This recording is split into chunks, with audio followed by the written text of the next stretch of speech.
Oh, hello everybody, and I'm here with Sean and Chris, and of course Rob as well.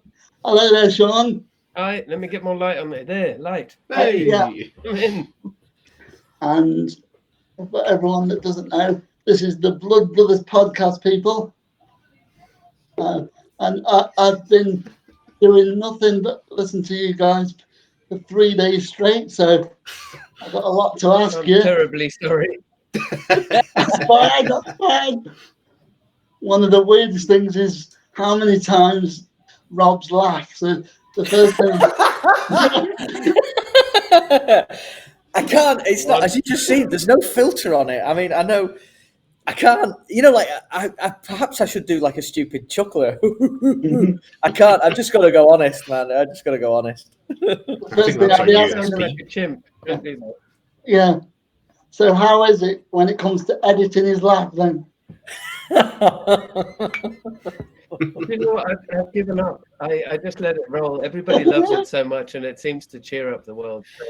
So, in the beginning, I used to knock the sound down a little bit because it used to peak, but now we just let it fly. It's fine.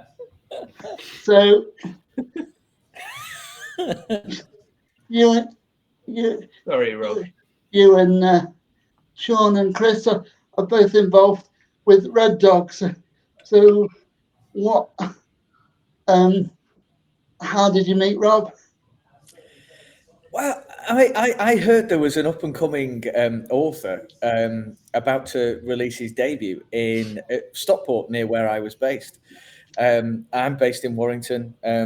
Well, I'm not there now actually. At the minute. I'm in a pub in the Durham Dales. So Warrington is going into Tier 3 as we speak, I believe. So cheers, Warrington. Just managed to escape before it all went to bits. But no, I in the north, a lot of the time, I feel like there's not enough uh, attention given to the crime writing that goes on there. And I wanted to support a fellow author who was not very far from I was. So I got in touch with Chris, and Chris put me in touch with Sean about reading the book and perhaps, shouting about it and whatever. And that blossomed into a very fateful night in February this year before we all went into countrywide lockdown. And it was your launch, Chris. It was, yeah. You hosted it, and it was very, very, very fun. Yeah. Yeah, it was ace. It And was. It was the first night that we'd all. It was the first night we'd all met face to face. I'd met Chris one time before to sign copies of his first book. We'd met halfway between where I used to live and his house, so we'd met in Birmingham, and then we all met Rob on the night of Chris's book launch. And everybody who met us that night thought that we three had been friends for years. So Yeah. there was that chemistry already. But Yeah. So we'll do what I normally do and ask you about all your latest books, because I read Cuckoo Wood, which is, of course, the first one, Sean, and then I read Chris's first one, and I also read Rob's a while ago. That was the Far from the Tree. So if you could tell us a bit about it, we'll yeah, start with you, Rob. yeah, sure. Far from the Tree is it's sort of like a crime, first of a crime trilogy that came out as an Audible original in July this year about a beleaguered police force trying to come to terms with finding 27 bodies in a woodland trench, and no one knows who they are and who they're connected to and all that. But I had a blast writing it. I'm currently writing the second one, and yeah, full steam ahead. So we'll move to you then, Chris. Hello. My debut, as Rob said, was A Wash of Black, and it came out in February. And it is about, well, it's the first in the series of the D.I. Erica Piper books. And she finds a body sort of mutilated on an ice rink in Manchester, and she needs to figure out who did it and why. And yeah, I think it's an all right introduction to the series. Yeah, and it's with all you, right. Sean, what can you tell us about yours? Because of course I've read your first one, but I've not read your latest. So go for it. Okay, so Cuckoo Wood is the first in a series of currently three, and it features a woman she's a doctor of theology, and she's brought in by the police to help them examine strange cases where there's a very particular religious spin on things. So it doesn't necessarily have to be a Christian spin, but in the UK it often is.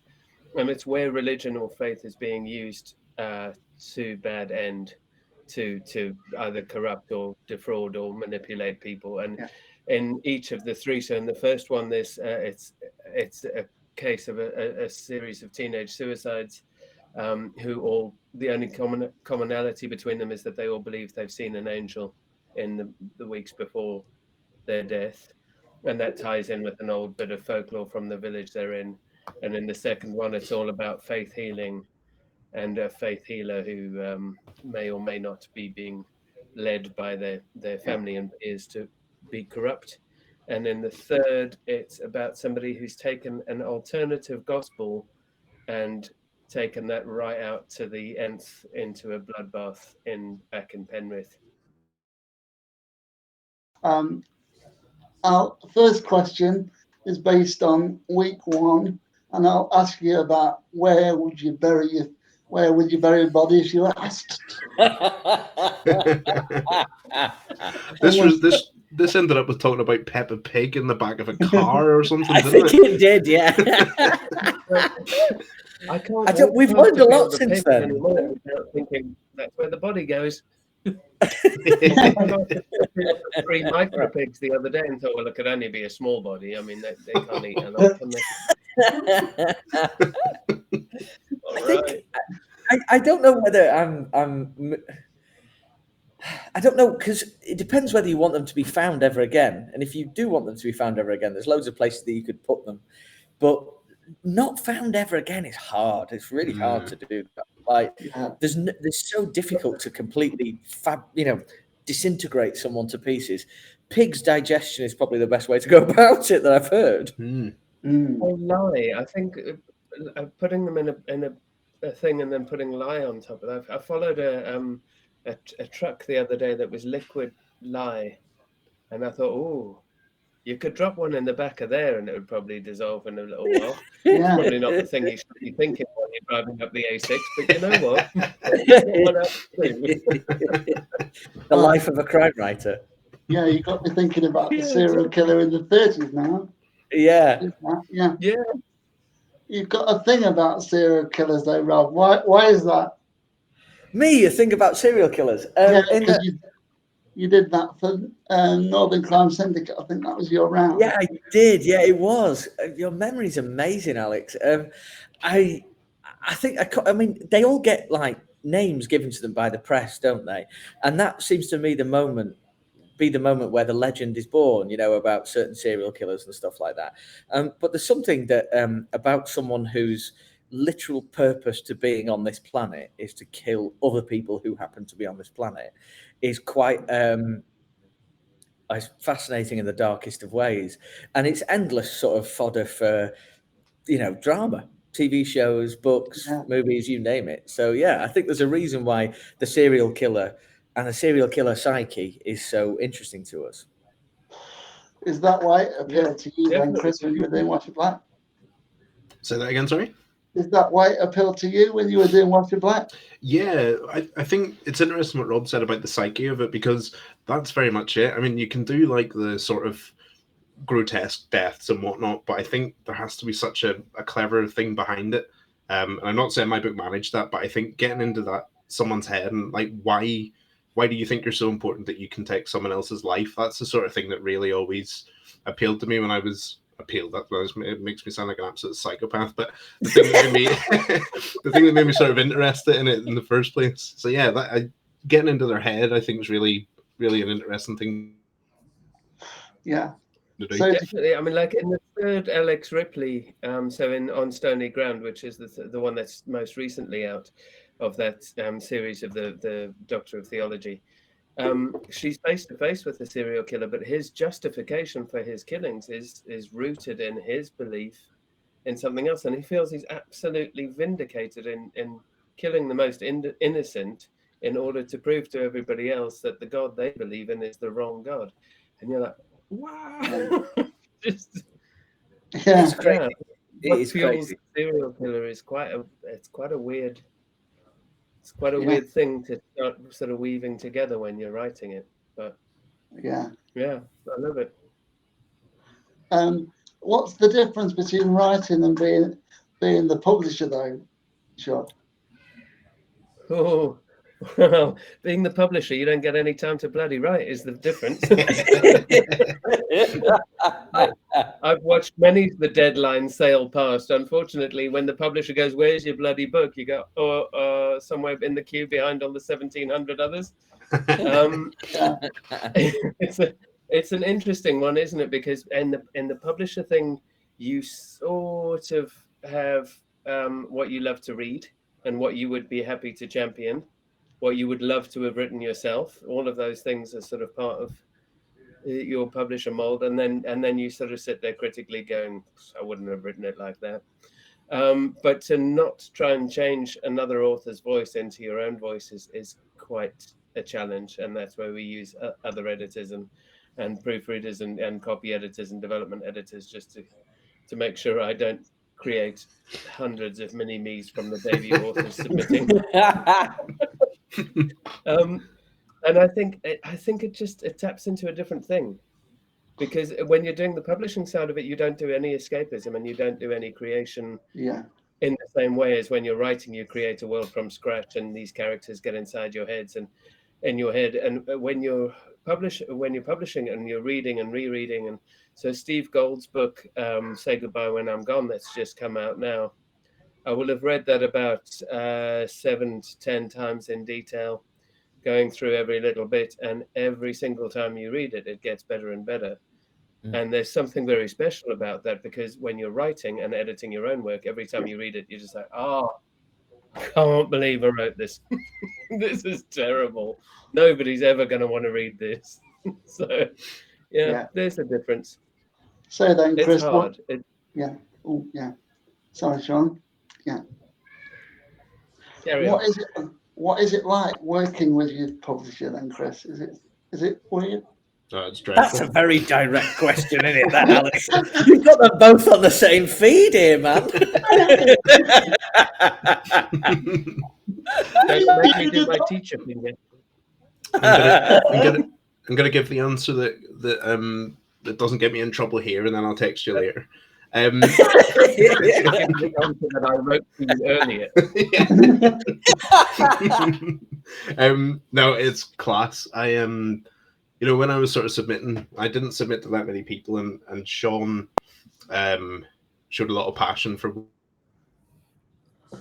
what I sort of never thought, like, we're friends, and it feels odd submitting different things, because I wrote some cozies and I said, sort of, please don't take it just because, and I know he wouldn't, but the fact that we're friends and stuff, I think it's really nice, because we met last time for the second book to discuss like the changes and things, and it was really like a sort of conversation over a beer, which was really nice, instead of emails back and forward. So I think it's I've loved it. I don't know how it has been for you, Sean, but I've really enjoyed the whole process. Yeah, I think it's been, I have enjoyed it. I mean, I think because we're small, I do try to have quite a personal relationship with all of the authors that we have. And as we grow, that gets, the time gets more limited. But Chris was one of the first new ones on our books, and we sort of developed that journey together, and his series, you could kind of see, I think everything evolves organically, and I knew from his cover letter when he wrote, from his submissions letter, that he was just a lovely guy. And so then you kind of go, okay, I want to see what you've got, and then I want to meet you, and I want to talk about where this is going to go and what's the rest of the series. And we, as I say, we met in a bar in Birmingham, halfway between where the two of us lived at the time. We had a long and ranging conversation about everything from, books, things we loved, movies, family, childhood, everything. And by the end of it, you're like, yep, tick, got him. Let's go and move on to the next one. And as he said, he'll submit something else, and I can quite happily turn around and go, it's not for us. And there's no skin off either nose on that one. It's just that it's not something we can do. Yeah. It just so happens that what he did submit we could do, so now he's got another 6-book deal. So yay! Ooh. But he's not alone, is he, Rob? Don't drag me into this yet, mate.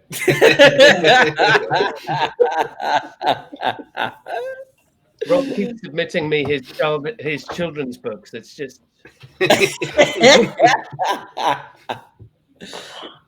I was going to ask about inspirations because, of course, in episode 2, Rob talks about Jaws. So, what about for you two? What was your inspirations? We'll start with Chris first. Goodness, I think the two that really made me want to write, and they're quite recent ones. We've been lucky enough to have Olivia Kiernan on our show, and she is the author of I can't remember her name now. Put me on the spot, but her series of books, which are Frankie absolutely incredible. Yes, that's the one. Yeah. She writes as it's a first person present, which mine is, and there was no I don't know if that had a bearing actually on what I wrote, but her books are amazing. And Vanda Simon, who writes for Arenda, the Sam Shepard books are two of the current ones that I really took as a huge inspiration for my character and my writing. So those two. So if you haven't read them, I'd really recommend getting on them. Yeah, I met Vanda actually. Yeah, at Thixton's, but that's another story. I like your show. I want to do all sorts of, great and highfalutin classical. I think the thing that inspired me was not so much a book, but so much the passion of my two English teachers doing A-level for how the written word can transport and move you. So I had one teacher who did our Shakespeare and Dickens called Anita, and she was very, very prim and very, very cerebral, and everything was analyzed within an inch of its life, and every theme and every concept and every tiny little tenuous link was like, we've got this. And then we had Viv, shock of red hair, died about 65 at the time, and would teach barefoot and taught us all of the metaphysical poets. She taught us John Donne, she taught us John Milton, and basically taught us as 16 to 17-year-olds about how fiercely, darkly sexual Paradise Lost was. And honestly, you can never look at an epic poem the same way again. But what she did do was inspire me with this. I remember her vividly. I remember her standing at the front of the classroom, bare feet, tickling the wooden floor, and just saying, if he was alive now, I'd shag him. And she was talking about John Donne. And then she went into an hour-long lecture about how all of because of the use of a word that began with G at the beginning of a poem that was addressing God directly but didn't start with, and you're like, words is important. And it was the two of those together. I think it was the meshing of that passion for reading and the inspiration that it and the sort of joy of life that it inspired at the same time as somebody who could analyze every single bit of plot and every theme and every twist and everything else on this page, this happened, this is why. And you're like, ooh, okay, there's a science and an art to this. And I think and between the two of them, they just gave me absolute passion for writing, and I haven't stopped. Well, So English teachers, everyone. I can tell from reading the cooking book because the level of your description is great. So. Yeah, Anita would have been proud. I love that. I love that idea that teachers are just so important. At my debut launch, I had my primary school teacher as a guest of honor because she's the first person, like that formative level of saying, like stories are great and you can really enjoy stories. Chris, I admire you hugely. You primary school teacher. I just think it's amazing. You're changing kids' lives, honestly, all for the better. I think it's brilliant. I thought you were going to get onto that story about how your high school English teacher hasn't even turned up. We're not allowed to talk about him. Surely, if you're an English teacher and you you've set me off again. Surely, if you're an English teacher and one of your students writes novels, that's like a good thing. That's a feather in your cap. When he sends you a signed debut novel, don't not answer. Move on, Alex. Move on. Alex, another question. So let's move on to something a bit more relaxing and go on to episode 3, which was a strange one, and video games. If you're going to write one, what would you write? Oh, what a question. Yeah. I think maybe Grand Theft Auto. I'm dreadful at it, and I only ever really play FIFA or I'm playing PlayStation, but I think they always have pretty good storylines and you can be as daft as you want, so that's a pretty fun one, I think. Yeah, I really enjoyed that that video game Mafia. The third one was outstanding, and it was like novel slash cinema levels of storytelling, you know. So I'd say something like that. Massive crime scope. I don't know whether there was that one game called Heavy Rain, wasn't there, where they tried to do class. yeah, they did that a whole very, very what's the word? Detailed narrative, didn't they? Your decisions changed the way it went and things like that. Yeah, and that was so ambitious. But I think there's a reason it's not been done many times. Yeah, because it's so ambitious. In my first writing job, I started working for Douglas Adams' Hitchhiker's Guide to the Galaxy Online, just as they were finishing, and I got to work on Starship Titanic so that's my computer game. What I did help write, and that was probably where I peaked. So yay. I think if I could have written any, I last played a computer game when Commodore 64 was the current. I wasn't born then. I'd like to have, if it was a question of like, what could you have written to make, to make a cultural impact? I'd like to have been the writer of Pong. Pong. I don't think they had a writer. No, I know, but if it did, it was a very easy job. There was a joke. There was a joke in there. So it was a really bad one. I would have liked to be the writer of the Ghostbusters adaptation for the Commodore 64 because that had some of the best. It had better jokes in it than the film. Oh, seriously? You won't remember because it came out in 1985, but I'm sure that there's probably a demo of it somewhere online. But it had absolutely incredible jokes, better than Batman I'm Assigned To.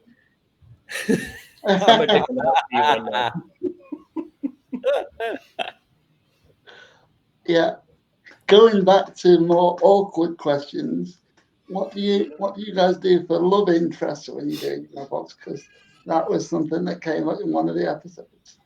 What do we do for them? Like, as in, like, how do we come up with love interest? Yeah, because you said that you were struggling to.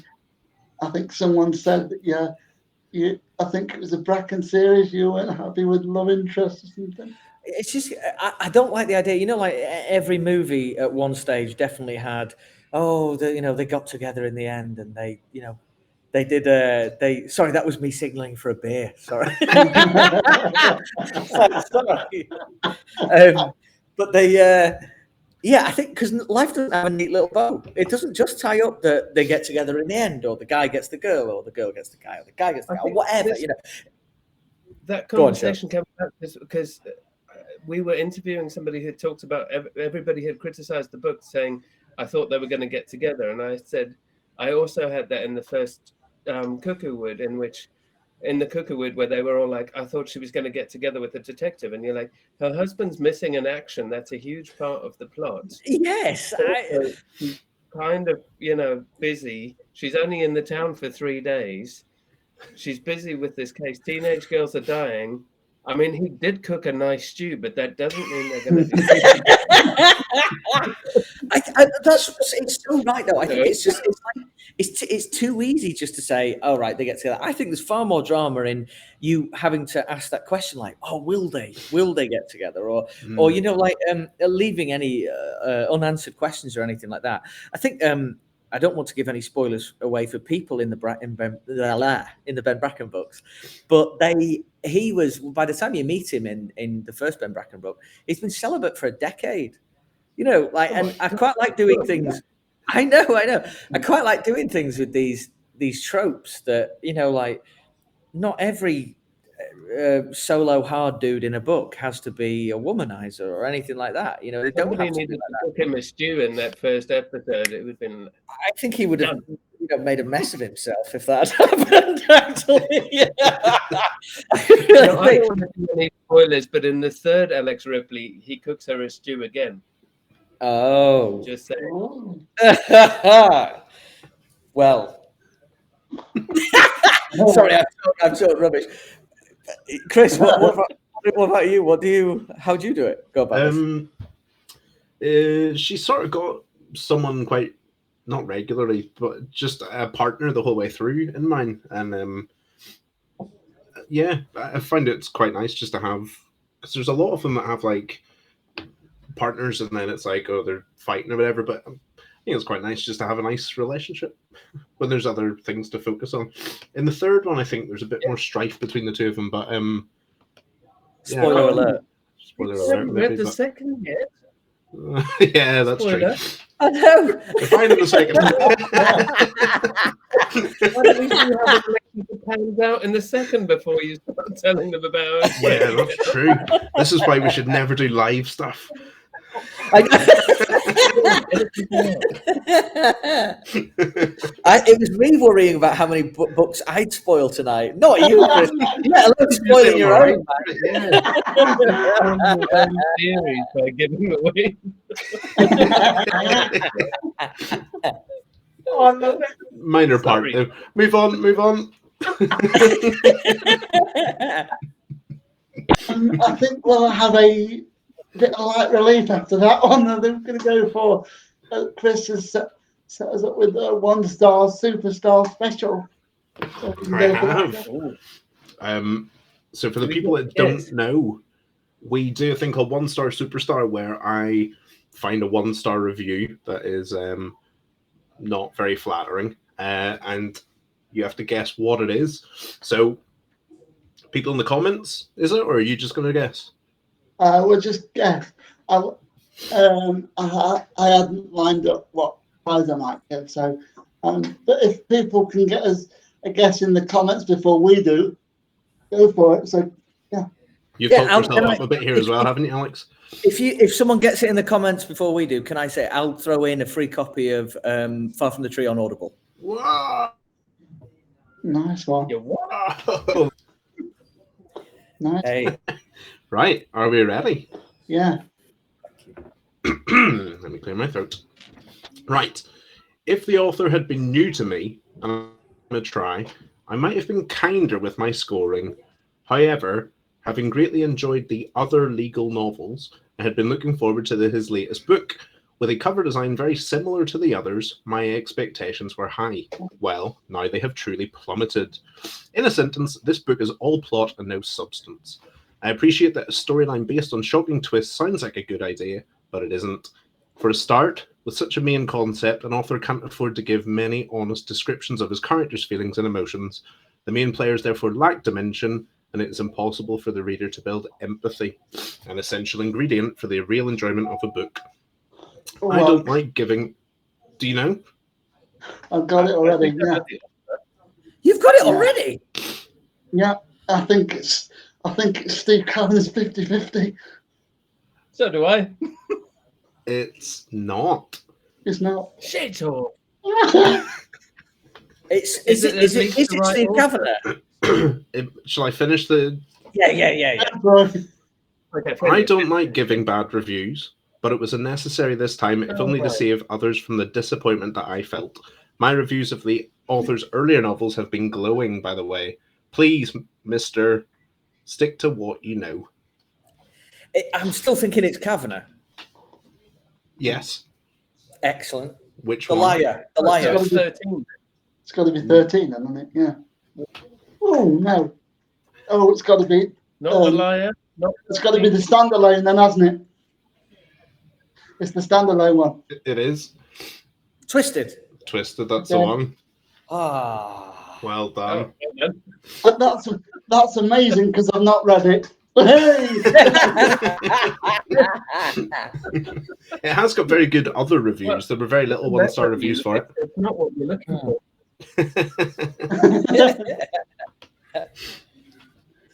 There we go. So did anybody get it in the audience? No, nobody Oh, bothered. I don't think so. I don't think so. Savage review. No idea who it was. We'll have to find another way to give that audiobook away then during the last 25 minutes, 30 minutes. Yeah. I'm thinking about episodes later on, and you were talking about memoirs. Rob knows why I brought this up, but we might leave that until another day. Well, when we have an episode of our own, possibly, Alex. Absolutely, yeah, we'll leave that for another day. Right, so Have you got something in your eye, Rob? I was winking a lot.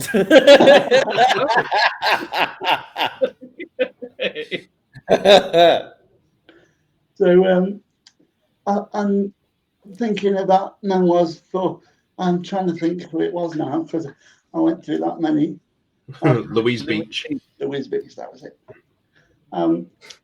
What if you were to do your own memoir? What would be your starting point? Because Louise Beach's was a bit unique. Yeah, no, that was epic. I think my starting point would always be. My mum said to me when I was in my teens that if you can't be a good role model, you should always be a terrible warning. And I think that would be the opening. I think my title would be Terrible Warning, and then everything about my life could exist as a terrible warning to everybody else, rather than a role model experience. That's where I'd go. The boys can testify. What about you, Chris? Would it involve the books, or would it be about teaching first? Well, I'm listening to Alan Partridge's autobiography at the minute, and he describes his own birth in detail. So I might start with that from someone else's point of view. Not at all narcissistic. Here I am. He described it as his very first broadcast with an audience share of 100% in the Labour ward. One of the Red Dogs. Yeah, we got an extra guest there. It's the smallest marketing assistant that's come up for us. I think, Alex, I would start with. There was a moment that lives with me because I'm, as much as I try, I might have at one stage when I was younger, when we're all in that position of trying to be cool. I've never been able to pull that off. And there was a moment in, it's something to do with this rubbery face and the stupid laugh and all that kind of stuff. So there was a moment in, and if my autobiography started, it would start something like, the lights were dim and strobing in the nightclub in Sheffield when the DJ took the mic and said, "We've had a message to say happy birthday, Spadeface." And everyone in the crowd started chanting, "Spade face, Spade face." And that's when Rob knew his life was on a different trend. Oh, Spade face. That's never going to go away. No, and, why would I bring it up now, like to a live audience? Why? I had a get out, but no. Yeah, because you know what the next question's going to be, don't you? What's that? Where did the nickname come from?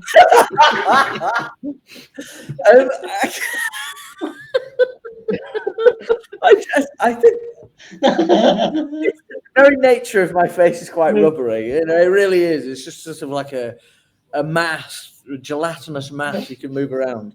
And in certain conditions, I'm led to believe by good friends of mine that it's shovel shaped. So spade face stuck.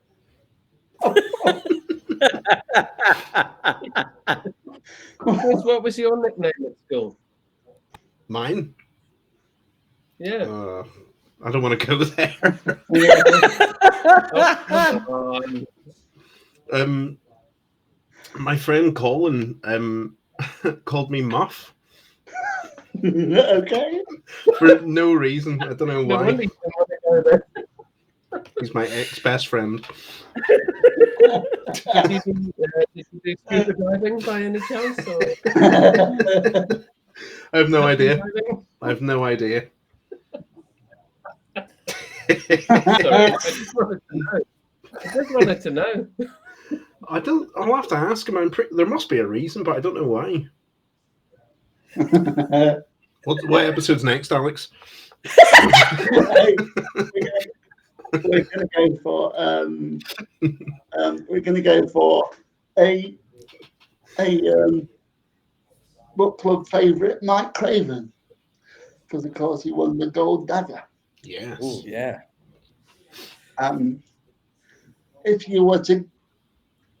you were each given a line for Poe, what would it be? I don't think I'm clever enough to write. Oh, like a line for Poe to say. Yeah.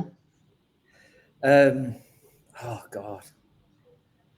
I'd say something like, Tilly, why are there fingernails in my tea? Yeah. That might fit. That might.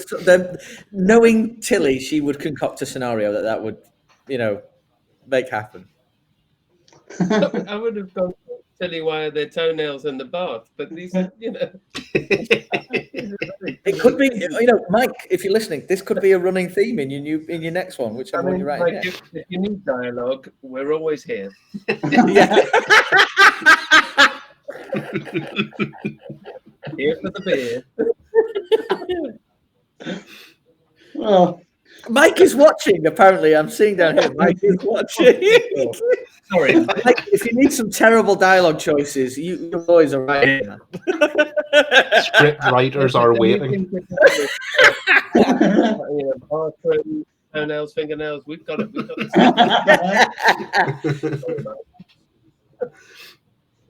yeah. I'm trying to think. I know you've only done like 29 episodes, but who would you want on that you've not had on yet? Ooh. That's a really good one. Yeah. We're booked up until July, so the chances are we might have them all. I'd like to ask Stephen King why he did that scalpel across the Achilles tendon in Pet Sematary. I'd like to have him on. I'm really massive fan of Adrian McKinty, and I'm lucky enough to have just half a beer with him in Harrogate, and he was very funny when I met him in person. So I think he'd be a very good guest. Yeah. Well, The Chain was a brilliant book, I'll say. I think the more pertinent question is which of the guests we've had on would we like to apologise to most? It's got to be Susie Holiday. I'm so sorry. I didn't mean to start the Philadelphia conversation, and sorry. Pre-watershed here. That is a good question. Like, which guest have we had on that would actually come back? It's a very good question. Susie Holiday said, "I can't bring myself to listen to it." Really?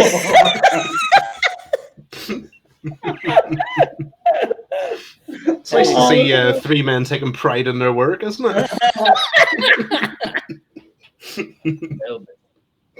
I think I've heard a lot about Blacktop Wasteland by S.A. Cosby, and I think he would be cool. So yeah, I think I'd like to speak to him. Yeah, we have a wish list. If you're out there and you're listening, come on, please. We'd love to have you. Somebody said I'd come back on the bottom of the comments, but I can't see who it is. Oh no, we don't know who that is. Facebook user. It says Facebook user. Oh, Vic Watson. Oh, We'd have Vic back in an instant. Cool. Here, Vic, finish your book. You can come on. Yeah. Well, Vic's involved in something later on, isn't she, Chris? You want to tell us? Oi, Chris. She is, yes. Because my launch for my first one was so much fun, unfortunately we can't recreate it because of the whole pandemic situation. So we're doing it online. And we're doing it in sort of Blood Brothers style, but Vic Watson has taken my place. So I'm sure I can spread the link here closer to the time. Absolutely, And, no problem. Yeah. More the merrier. Thank you. She's going to be our blood sister for the She's night. going to do it all in a Northern Irish accent as well, which is going to be fun. That was in the contract. Yeah.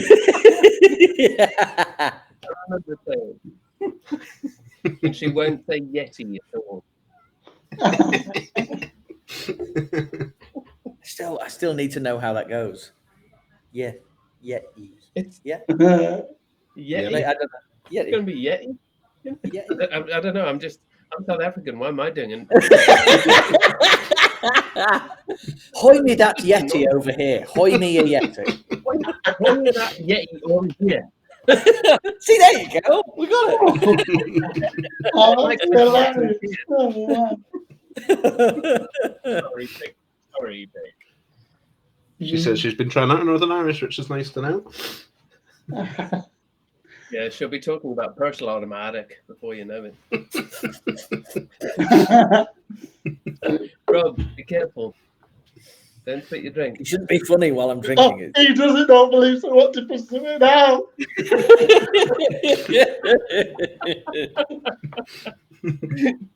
That's in my nose. Come out his nose. Oh, Rob. After Library Steve, what? I was going to go wrong. Library Steve. I mean, Days. yeah, Library Steve is the gift that keeps on giving. Can I, Absolutely. for those who don't know, I mean, I had I wanted to create a library at home, or a library sort of just a wall with shelves on. But shelves are so expensive. Yeah, a bookshelf. Yeah, thank you. I wanted a bookshelf. But bookshelves are so expensive, you know. Bookshelves are they're so expensive to get decent ones, and I looked on eBay and found this guy in North Wales. He might be called Steve. We never established that, but he was actually gutting. Like he bought a mobile library van. You know, the kind of thing that goes around villages. They were all around the north at one stage, and he was gutting this library van and turning it into sort of like a mobile sort of sex spa.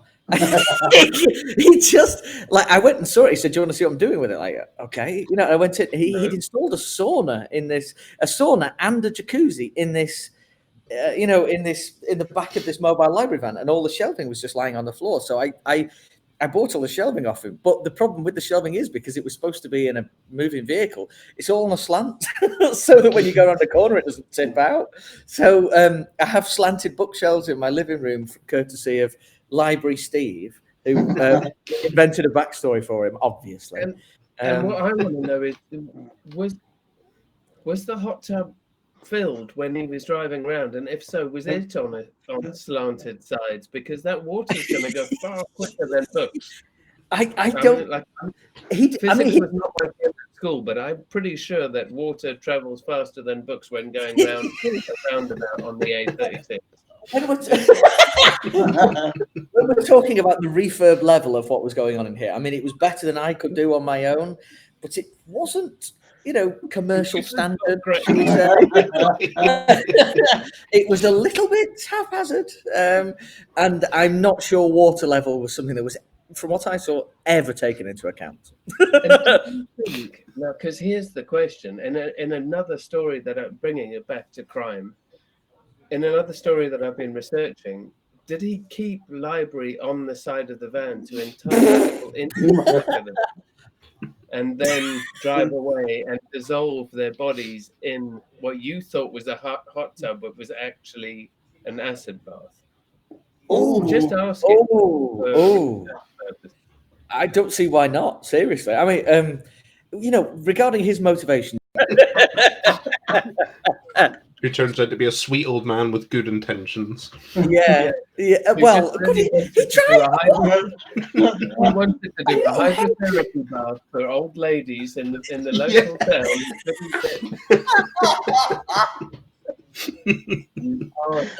It's probably actually one of those dog hydrotherapy things, not dogging, but dog hydrotherapy. When dogs have hurt themselves in the leg, and you just turned it into something seedy. I know. It's when it's with horses. It's lassitotherapy, isn't it? Lassitotherapy. You can't put a horse in a hot No, tub. I'm not suggesting a horse. I was wondering. I mean, you couldn't get a horse into this vehicle. Come on, Robbie. Up in a horse box, that's an entirely different thing. I think you could tow pretty much anything you wanted with this vehicle. Oh, roll. Oh, God, you should be able to remember that. That was the plot line for the last Northern Crime Syndicate. Oh, we've got a suggestion in the comments here of a lye-filled hot tub. Oh, yeah. That would definitely sort it. Just drive around. I mean, you could call him the burger van killer because he's going around all the lay-bys out on A roads where burger vans are just parked up with no custom, especially during COVID. And then he just manning the burger van and then pops them in the hot tub. Off he drives. And that has a lovely sauna just afterwards. Just a cleansing sauna. Cleanses soul and spirit right out. Yeah, just murdered a man. Brilliant. Or something. I mean, we're just spitballing here. In a very public forum. Isn't that what the podcast is? Yeah. So have you got any book news? Because I've got some book news that might be interested in, but we'll go to you guys first if you've got any. We have got some book news. Do you want to book news this book news? Should we save that book news? I don't know. Which book news are you talking about, Sean? Earlier we were talking about random submissions, and Rob Parker submitted a horror story called Blackstoke, and it's gently horrific, and it gets incredibly horrific. But we signed him, so he's also a Red Dog author. That's happened. This is like literally within the last few days, isn't it? Really? Yeah. There'll be more book news to come. Yeah. Was that character based on the Noir at the Bar character? Ooh, the one from the anthology. Yeah. No, that character is not done, but I most definitely can't talk about that. Oh. Even I know I can't talk about that. So, wow, we need to move on as quickly as we can. Can I give some book news? Yeah, Chris. Yeah, quickly. On the, I think it's the 1st of December. It's like a load of crime writers have already done one called "Afraid of the Light," which was amazing. All the profits go to a domestic abuse charity, so it's for an amazing cause. But they put out a second one called "Afraid of the Christmas Lights," and they've all got a festive theme. And I've read the first 3. I've had a little sneak peek, and they're brilliant. So I would advise anyone. It's £2, and it's all for a really good cause. And I think Mark Billingham's the first one, so it's big names. But they're so good. So yeah, that's out in December. So get your pre-orders in. Well, speaking of anthologies, the UK Comic Book Club has put theirs out today. Oh, is it today? It is. Oh, awesome. Yeah, available on Amazon. Everybody. Excellent. I can see down here it says "Criminal Shorts." Is that right? That's the one. Yeah. Brilliant. Oh yeah, awesome. That's what somebody accused me of wearing the other day.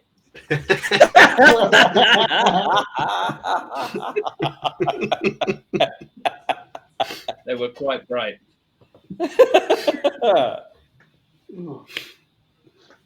Yeah. Very short. As we haven't dealt with any audience questions, are there any on the side that I haven't asked that the audience want to? No. What's the Wait, one? I saw one earlier on. I thought I did as well, Sean. What crime tropes do you dislike the most?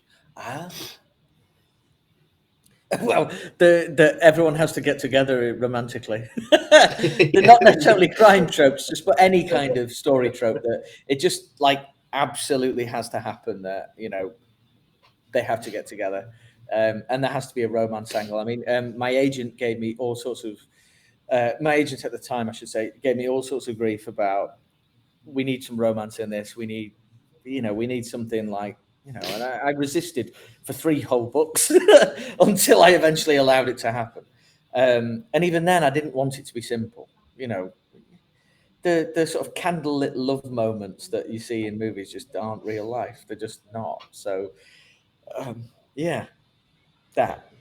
I think one of the things I liked about Chris's submission when it came in was that we had a very human female lead detective, but she wasn't. She was in, she was in a relationship. She was going through normal human things. She wasn't an alcoholic. She wasn't flawed. She didn't have issues with her parents. She had a relatively good relationship with her folks. So she was like a normal person. And I think one of my detective tropes that I'm not a fan of is that huge, loner, flawed. The reason I'm allowed to travel the world and do everything is because nobody could stand to be with me because, frankly, I'm a sociopath. That kind of central character. Yeah.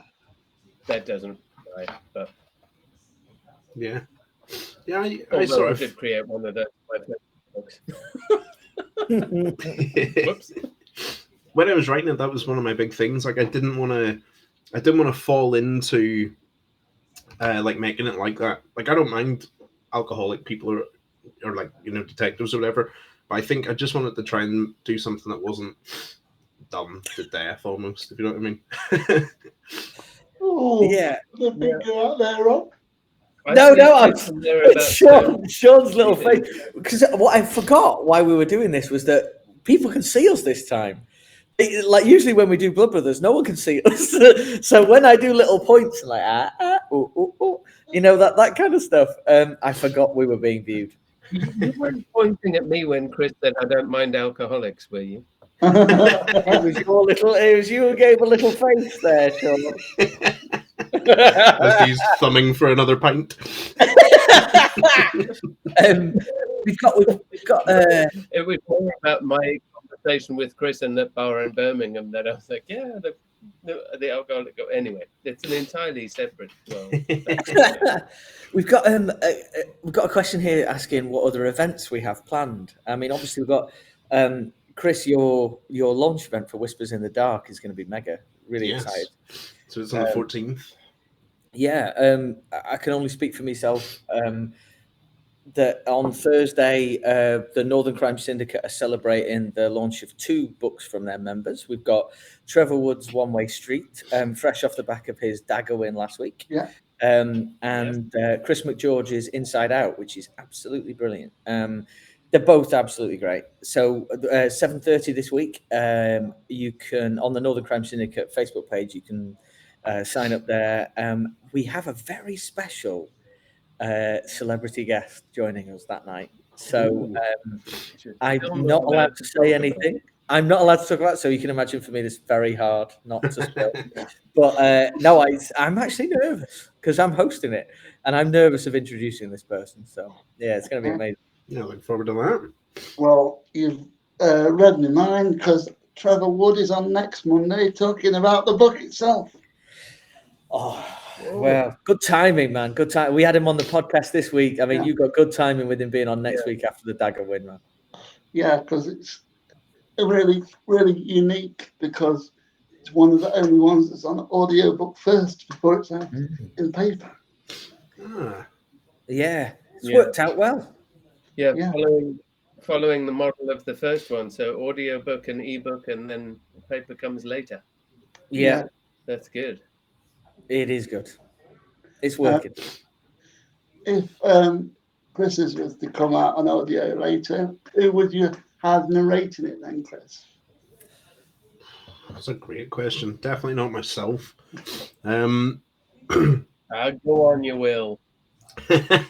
It's set in Manchester, so maybe like who's a Manchester actor? Don't know. The guy that's in Line of Duty is pretty good at accents because he's Scottish, isn't he? But he does a really good sort of London accent. So maybe go for him. He was in Gogglebox the other night. That's the only reason why he's in my head. I think Suran Jones would be amazing for that. Like the whole thing, actually, Erica Piper, embodying Erica Piper as well, I think would be really good. Yes. I mean, fiercely unattainable, but yeah. Yeah. I mean, why aim moderate when you can aim obscenely high? Well, it didn't stop you, did it? Well done for that. No, it didn't. That was very, very interesting, that one. I think. I thought long and hard about who to ask, or who to suggest to Audible to get in to do that book. Warren Brown was the guy I wanted from the beginning because he's from that neck of the woods. And he's recognizable, he gets it, and he really liked it, and he really went for it. So I was dead lucky. But it helps that we train in the same boxing gym when he's up north. So so I don't see him. I haven't seen him since this one occasion that I saw him. And I said to him, I want to talk to you about something. And he must have just thought I was some buffoon, which is what most people perceive, I think. Luckily we managed to get, his people and my people had a chat and made it happen. It was great. With I only, love your people. With only 4 minutes left, is there anything that you could tell us about the next, other than Trevor? Who have you got coming? Rosamund Lupton this week, yes. Author of 3 Hours, which is one of my favourite books of the year. So good. So we've got her. We've got Phoebe Morgan. We've got Stu Turton coming up, which I'm a bit nervous about that one because The Devil in the Dark Water and Evelyn Hardcastle are like genius. I'm scared he's not going to be on our level. Reading the mind again, Chris, because he's on the show on the 4th of December. Oh, awesome. Oh, wow, cool. Yeah, I'm really looking forward to that one. Love that series. Yeah. We should say as well, I've just seen I'm looking forward to when we've got Simon Mayo on. Yeah, that's going to be a good one. Yeah, that's true. Oh, yeah. Simon Mayo on in the new year, like later in the year. But I remember him waking me up every morning on the radio. Yeah. So it's going to be a bit weird. I'm looking forward to those days. I must admit, I found it a bit weird when I heard him talking about his crime book, and I thought, is that really him? Yeah. Wow. Oh, when no. Chris said, "Oh, we've got Simon Mayo," and I'm like, "What? From the Breakfast Show from back when I was young?" He was like, "Yeah, it is odd. Okay, great. That's going to be a good one. Yeah. I'm looking forward to that. We've got some great people lined up there. Yeah. It's all testament to Chris' hustle talent. Honestly. Anytime anybody raises their head above the parapet, he's like, "Come on, come on The man's incredible. He's a relentless promotional force. Yeah, you do seem to get them up pretty quick. How do you manage it, Chris? Is it all on Twitter, or do you just know where to go? If they follow me, I pretty much just say, fancy it. And most of them fancy coming on the podcast. Oh, goodness. Is that the time? 30 seconds to go. But yeah, people have been lovely. Like I sort of felt at the time, like we were starting off, and we just got all these amazing people that have given up their time to chat to us. So I feel we've been very lucky with the people we've got. Yeah. Yeah, but I think everybody's had. We've just had such lovely conversations, and for the three of us, we sort of sit there and go, "Oh, yeah, we're also writers. Oh, that's nice." Yeah. Which you don't, because you've sort of set it up as a group of mates, and yes, we are writers, and yes, people do read our stuff, but then you're talking to Sunday Times bestsellers, and you're talking to Dagger winners, and you're talking to everybody else, and you're like, oh, look at that. I think the one for me was Chris Amazing. Whitaker, who wrote We Begin at the End, which is obviously massive. And he was talking to us like, what do you think, kind of thing. And it was very much like I expected this mega star, but he was so down to earth and really dead on and sort of treated you like an equal. So yeah, he was really friendly and really lovely. You better not change when you become a superstar, Chris. Say again? You better not change when you become a superstar. You better treat the rest of us like you're equal. Yeah. My people will be talking to your people. I won't be involved.